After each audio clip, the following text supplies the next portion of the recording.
유럽과 미국에서 동시에 화제가 되었던 세계의 사건 하나를 알려드리고자 합니다. 2007년 이탈리아에서 일어난 영국인 살해 사건에 당시 이탈리아에서 유학 중이던 미국 여대생이 연루되면서 이 여대생이 희대의 살인마다 아니다로 양측의 의견이 분분했던 사건입니다. 누구의 말이 맞는지 반전에 반전을 거듭하는 2007년 사건 속으로 함께 가보겠습니다. 이탈리아 중부에 있는 산간도시 페루자는 중세와 르네상스 시대의 건물이 잘 보존되어 있는 예술의 도시입니다. 인구 15만의 작은 도시 페루자에는 외국 유학생들이 많은데 아만다 녹스 역시 페루자로 유학 온 학생 중 한 명입니다. 아마다 녹스는 1987년 미국 시애틀에서 태어났습니다. 오신더 대학교 학생으로 2007년 9월 페루자에 교환학생으로 오게 됩니다. 2007년 9월 20일 페루자에 도착한 아만다는 앞으로 지낼 집을 찾습니다. 그녀가 다닐 학교에서 200m 정도 떨어진 걸어서 몇 분이면 도착하는 아주 가까운 곳으로 구합니다. 산 위에 지어진 2층 집으로 주변 경치가 매우 아름다웠습니다. 그런데 특이하게도 계단이 밖에 있어서 1, 2층이 서로 분리되어 독립된 생활이 가능했습니다. 아만다는 2층에서 3명의 여학생들과 함께 지내게 됩니다. 집 내부를 살펴보면 이곳이 입구입니다. 집 안으로 들어갈 수 있는 유일한 통로죠. 밖에서 보면 출입문의 위치는 이렇습니다. 이 문을 열고 들어가면 거실이 나옵니다. 여기에는 소파, 탁자, 냉장고, TV가 있고 반대편에는 주방이 있습니다. 4명이 같이 사용하는 공간으로 크지는 않지만 기본적인 생활 도구들이 잘 갖추어져 있습니다. 자, 다음은 방입니다. 중간에 있는 방이 아만다의 방이고 안쪽 옆방은 21살 영국인 여대생 메르디스 커처가, 출입문 옆방은 필로메나, 반대쪽은 로라가 쓰는 방입니다. 필로메나와 로라는 예비 변호사로 모두 이탈리아인입니다. 집에는 화장실이 2개가 있는데 하나는 출입문 옆에, 다른 하나는 안쪽에 있습니다. 그리고 햇볕도 쬐고 주변도 구경할 수 있는 테라스가 하나 있습니다. 아만다는 페루자에 온 지 얼마 되지 않아 생활비를 벌기 위해 펍에서 아르바이트를 하게 됩니다. 사장 패트릭 루문바는 아만다의 외모가 마음에 들어 그녀를 뽑게 되죠. 아만다는 손님들과 지나치게 어울리다가 자기 일을 제대로 못할 때도 있었지만 예쁘장한 외모와 활발한 성격으로 손님들에게 인기가 매우 많았습니다. 그녀는 이탈리아 생활에 빠르게 적응했고 룸메이트들과도 잘 어울렸습니다. 10월 25일 아만다는 영국인 룸메이트 메리디스 커처와 함께 음악회에 갑니다. 그곳에서 잘생긴 이탈리아 남자를 만나게 되는데 그가 바로 라파엘 솔레시토입니다. 아만다는 해리포터를 매우 좋아했는데 해리포터를 닮은 솔레시토를 보자마자 첫눈에 반해버립니다. 그리고 두 사람은 곧 사귀기 시작합니다. 그날 이후 두 사람의 집은 걸어서 5분 거리였지만 아만다는 자신의 숙소가 아닌 솔레시토의 아파트에서 매일 함께 밤을 보냅니다. 우후. 10월 31일 할로윈. 성대한 할로윈 파티가 열립니다. 아만다의 룸메이트 메리디스 커처는 흡혈귀 모습을 하고 이 파티에 참석합니다. 그녀는 매우 즐겁고 행복해 보입니다. 하지만 누구도 예상하지 못했습니다. 이 사진이 그녀의 마지막이 될 줄은요. 다음 날은 휴일이었기 때문에 이탈리아 룸메이트들은 모두 자기 집으로 돌아갔고 아만다는 남자친구와 함께 밤을 보내고 있었기에 집에는 메르디스 커처만 있었습니다. 메르디스는 친구 집에서 영화를 보고 밤 9시쯤 집으로 돌아옵니다. 2007년 11월 2일 오전 한 여성이 자신의 집 마당에서 휴대폰 2개를 줍습니다. 이상한 예감에 휴대폰을 들고 경찰서로 갑니다. 경찰들은 2개의 휴대폰 중 하나가 등록된 주소를 알아냈는데 그곳이 바로 아만다의 집이었습니다. 휴대폰을 준 장소 역시 아만다의 집에서 약 500m 떨어진 곳으로 그다지 멀지 않은 곳이었습니다. 경찰은 휴대폰을 들고 아만다의 집으로 갑니다. 그런데 아만다의 집 앞에 도착하자 문 앞에 매우 초조한 표정으로 서 있는 커플을 발견합니다. 바로 아만다와 그녀의 남자친구 솔레시토였습니다. 갑자기 아만다가 경찰에게 다가오며 말합니다. 뭔가 이상해요. 문이 열려있고 메르디스의 방이 잠겨있어요. 전화를 해도 받지 않고 너무 걱정돼요. 12시 51분. 솔레시토가 경찰에 신고합니다. 네, 경찰서입니다. 여보세요? 누가 창문을 깨고 들어온 것 같아요. 집은 엉망이고 근데 안쪽에 있는 방문이 잠겨져 있어요. 빨리 와주세요. 얼마 후 현장에 도착한 경찰은 가장 안쪽 잠겨있는 방문을 발로 차서 엽니다. 방 곳곳에 핏자국이 선명했고 바닥에는 메르디스가 꼼짝도 하지 않고 누워 있었습니다. 그녀의 몸은 천으로 덮여 있었고 숨을 쉬지 않았습니다. 경찰은 곧바로 현장을 봉쇄하고 지원을 요청한 뒤 증거물을 수집했습니다. 끝이 잘려진 브래지어, 메르디스 방에서 집 출입문까지 이어진 발자국 모양의 핏자국, 화장실 발패드, 수도꼭지, 스위치, 욕조 등에 묻어있는 혈흔들, 변기에 남아있는 대변을 발견했습니다. 뿐만 아니라 출입문 옆방 창문이 깨져 있었는데 방바닥에는 돌멩이가 하나 있었습니다. 마치 창밖에서 누가 던진 것처럼 말이죠. 검시 보고서에 따르면 메르디스의 사인은 과다출혈과 질식사로 밝혀졌습니다. 사망 추정 시간은 1일 밤 9시부터 새벽 사이로 판단됩니다.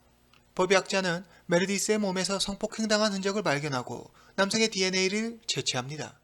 경찰은 가장 먼저 현장에 도착한 아만다와 솔레시터를 조사하기 시작합니다. 11월 1일 사건이 일어나기 전날 밤 저녁, 아만다는 솔레시토의 집에서 함께 프랑스 영화 에밀리에를 보고 있었습니다. 영화를 반쯤 봤을 때 펍 사장 루문바로부터 한 통의 문자를 받습니다. 오늘 저녁은 손님이 많지 않으니 출근할 필요가 없어. 아만다는 일을 가지 않아도 된다는 사실을 기뻐하며 솔레시토의 집에서 밤을 보내고 다음날 아침이 되어서야 집으로 돌아갑니다.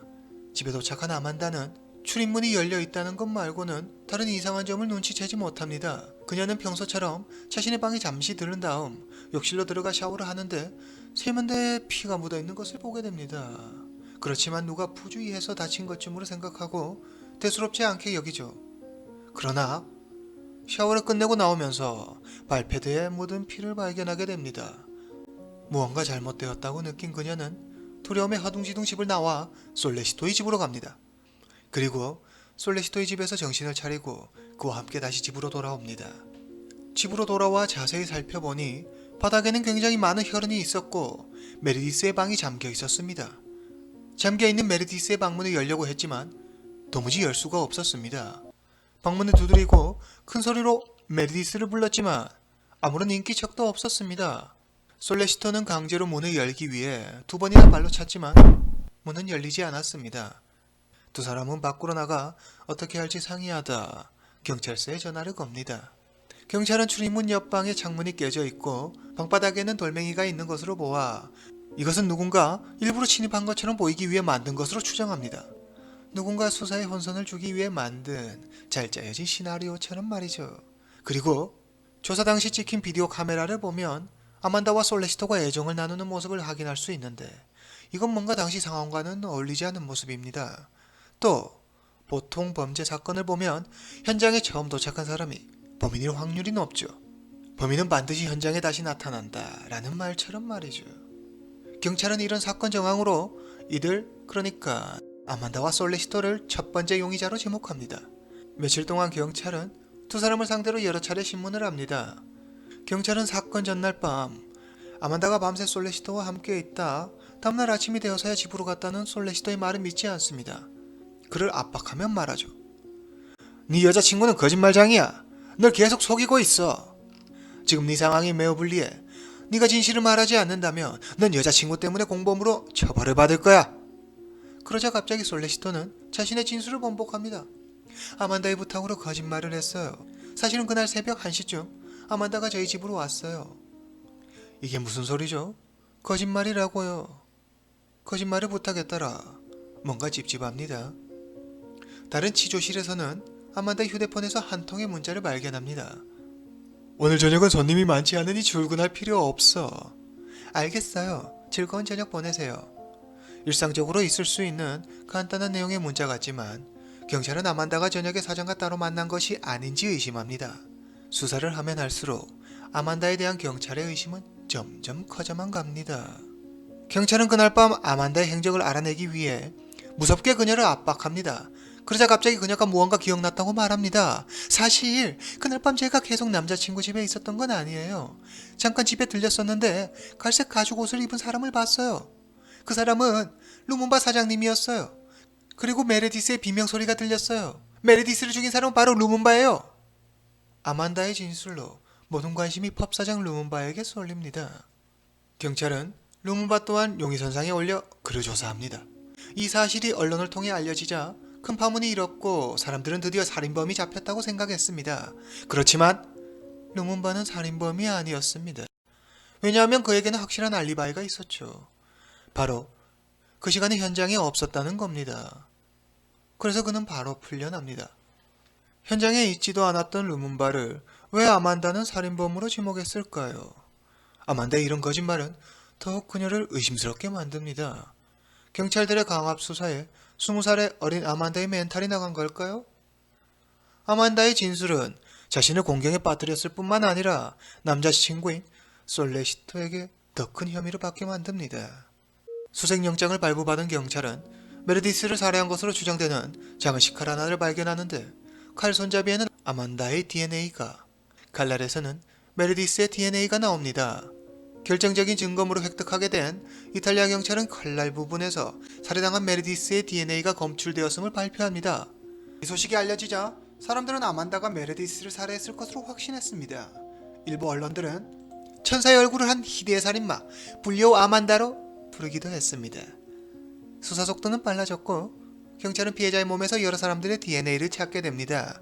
그중 루디 게더라는 남자의 DNA가 나오는데 그는 불법 침입 전과가 있었으며 피해자의 방에서 발견된 많은 지문들과 화장실 변기에 남아있던 대변 역시 이자의 것이었습니다.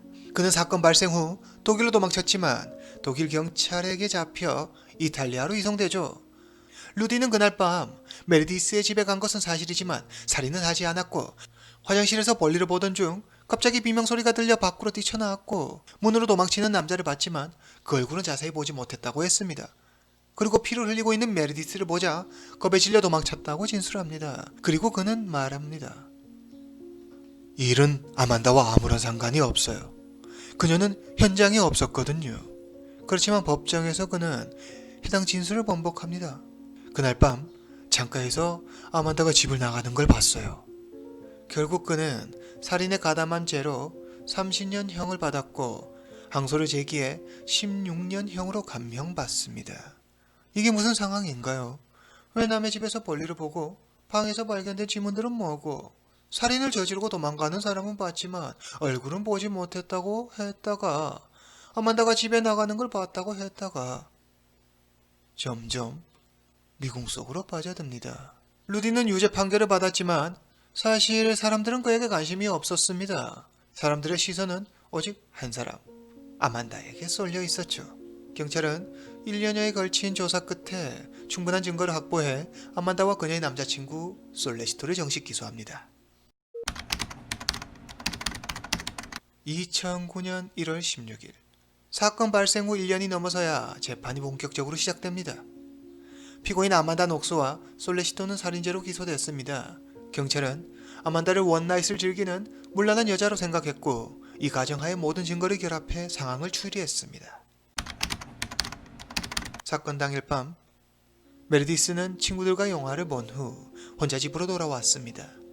집에는 아만다, 솔레시토, 루디가 함께 있었는데 갑자기 아만다가 메르디스에게 제안합니다. 넷이 함께 섹스를 즐기며 환락의 밤을 보내자고 말이죠. 이 말을 들은 메르디스는 아만다에게 불같이 화를 냅니다. 그러자 아만다도 같이 화를 냅니다. 두 사람은 심하게 다투다 몸싸움까지 벌입니다. 그런데 솔레시토가 작은 식칼을 가져와 메르디스를 협박합니다. 메르디스는 반항했지만 결국 살해당하고 맙니다. 검찰 측은 이러한 주장을 뒷받침하기 위해 몇 가지 중요한 증거를 제시합니다. 첫 번째, 피해자에게 치명상을 입혀 살해하는 데 쓰였을 것으로 추정되는 작은 식칼입니다. 이 칼은 현장에서 발견되었고 칼 손잡이에서 아만다의 DNA가 검출되었죠. 두 번째, 피해자 메르디스의 방에서 발견된 브레이지어 끈에서 솔레시토의 DNA가 검출됩니다. 그리고 피해자 옆에 있던 피 묻은 발자국의 크기와 솔레시토의 발 사이즈가 대략 비슷했습니다. 세 번째, 아만다는 그날 밤 메르디스의 비명소리를 들었고 살인범으로 자신이 일하는 펍의 사장인 루문바를 지목합니다. 하지만 그는 사건이 일어난 시간, 현장에 없었다는 확실한 알리바이를 가지고 있습니다. 아만다는 거짓말을 했고 사건 현장에는 그녀가 있었습니다. 네 번째, 화장실에 있는 발 매트에 있던 피 묻은 발자국입니다. 매트에 묻은 피는 메르디스의 것이고 발자국 크기는 솔레시토의 발 사이즈와 딱 맞았습니다. 다섯 번째, 집 출입문 옆방 안의 유리창이 깨져 있었고 방에는 돌멩이 하나가 있었습니다. 그렇지만 누가 창문을 깨고 안으로 들어왔다는 흔적은 찾지 못했습니다. 창문을 깬 건 몰래 들어온 것처럼 위장하기 위한 쇼였습니다. 그렇다면 이건 내부인의 소행이라는 것이죠. 2009년 12월 4일 1심 재판일. 법원 밖에서는 많은 기자들과 사람들이 재판 결과를 기다리고 있습니다. 이탈리아 법정에서는 증거가 충분하다는 점을 들어 범죄 사실이 확실하다며 피고인 아만다 녹스에게는 26년형, 라파엘 솔레시토에게는 25년형을 선고합니다. 재판 결과가 공개되고 대부분의 이탈리아 사람들은 재판 결과가 공정하다며 만족해합니다. 그렇지만 바다 건너 미국인들의 생각은 달랐습니다. 그들은 이탈리아 경찰들이 수사 과정에서 시종일관 아만다를 유력 용의자로 몰고 편향된 수사를 했다고 지적합니다. 미국 언론과 정치인들 중에는 아만다 녹스를 구해야 한다고 주장하는 이들이 생겨나고 미국인들 사이에 아만다 녹스를 구해야 한다는 여론이 형성되기 시작합니다. 2010년 11월 24일 1년 후 아만다 녹스는 이탈리아 법정에 항소를 제기합니다. 아만다 측은 검찰이 제시했던 증거에 대해 이의를 제기합니다. 우선 작은 식칼에 대해 전문가에게 다시 검사를 의뢰해 칼 손잡이에 묻은 피가 아만다의 DNA가 아니라는 것을 확인했습니다. 이 점은 기존 재판에서도 확인했던 사실입니다. 하지만 칼날에 묻은 DNA는 아주 소량으로 피해자 메르디스의 것으로 보기에는 무리가 있고 또한 이 작은 식칼이 흉기에 가깝긴 하지만 이 칼로 메르디스를 살해했다고 100% 확신할 수는 없습니다. 따라서 아만다 측은 이 식칼을 증거로 채택할 수 없다고 주장했습니다. 다음은 메르디스의 방에서 발견된 브래지어 끈입니다.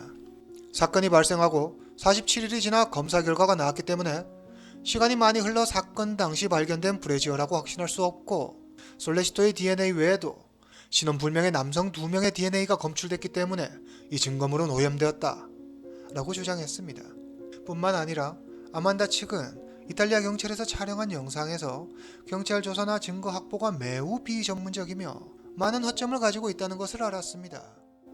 이탈리아 페루자같이 작은 도시에는 강력 범죄가 잘 발생하지 않기 때문에 담당 경찰관들의 일처리가 매우 미숙했다는 겁니다. 증거물을 채취하는 중에도 그냥 신발을 신고 있었고 한 번 낀 위생장갑은 교체조차 하지 않았습니다. 그리고 많은 사람이 들락거려 현장을 훼손시켰고 실험실로 보낸 증거물을 잘 구분해 보관하지 않고 아무렇게나 쌓아두어서 증거물은 모두 오염됐습니다. 그래서 현장에 있던 혈종 역시 재검을 통해 100% 솔레시토의 것이라고 확신할 수 없다고 했습니다. 아만다가 펍 사장을 지목한 일에 대해 그녀는 이렇게 말했습니다. 진실을 말해도 이탈리아 경찰은 믿지 않았어요. 게다가 시종일관 폭력적인 태도로 원하는 답변을 내놓을 때까지 저를 괴롭혔어요. 그래서 루문바를 지목할 수밖에 없었어요. 2011년 10월 3일 2심 재판일. 세계 각국에서 온 많은 언론이 밖에서 초조하게 결과를 기다리고 있습니다. 이탈리아 항소법원에서는 증거 불충분으로 아만다 녹스와 라파엘 솔레시토에게 무죄를 선고합니다. 무죄 선고 후 아만다는 기뻐했지만 이탈리아인들은 격분했습니다. 이탈리아인들은 아만다가 잔인한 살인자라 확신했기에 판결에 강한 불만을 드러냅니다. 2014년 1월 30일 이탈리아 검찰은 아만다 녹스의 무죄 판결에 불복해 피렌체 고등법원에 상고합니다. 피렌체 고등법원은 살인죄로 유죄 판결을 받은 루디게데 단독 범행으로 보기 어렵고 루디게데가 두 사람이 범행에 가담했다고는 증언하지 않았지만 그렇다고 그들이 현장에 없었다는 것 또한 증언하지 않은 점, 아만다 녹스가 피해자에게 치명상을 가한 정황 등을 인정해 28년 6개월형을 선고한다. 2015년 3월 27일 그러나 반전이 일어납니다. 이탈리아 대법원은 두 사람의 살인 혐의에 대한 고등법원의 판결을 뒤집고 증거 불충분을 이유로 아만다와 솔레시토에게 최종 무죄를 선고합니다. 마침내 영국, 미국, 이탈리아를 들끓게 했던 세기의 사건은 일단락됐습니다. 과연 이 사건의 진실은 무엇일까요? 사건은 종결됐지만 여전히 이 사건에 대한 사람들의 의견은 분분합니다. 조사 당시 진술을 번복한 아만다, 솔레시토, 루디. 과연 이 세 사람은 무엇을 감추고 있는 걸까요? 왜 거짓말을 했을까요? 그리고 왜 칼에는 아만다와 메르디스의 피가 묻어 있었던 걸까요? 외부에서 침입한 흔적이 없는데 루디는 어떻게 집 안으로 들어갈 수 있었을까요? 루디는 왜 대변이나 지문 등 자신의 흔적을 대놓고 남겨놨을까요? 경찰이 너무나 쉽게 자신을 찾을 수 있을 텐데 말입니다. 범인은 누구일까요? 이들 세 명 중에 있는 걸까요? 이들 세 명이 함께 한 걸까요? 아니면 이들이 아닌 완전 범죄를 저지른 또 다른 인물이 있는 걸까요? 아만다는 정말 무죄일까요? 아니면 살인범일까요? 아만다는 언론에 의해 여론재판을 당한 희생양일까요? 아니면 천사의 탈을 쓴 악마일까요? 아직도 수많은 이들의 입에 오르내리며 회자되는 아만다 녹스. 여러분들의 생각은 어떠십니까?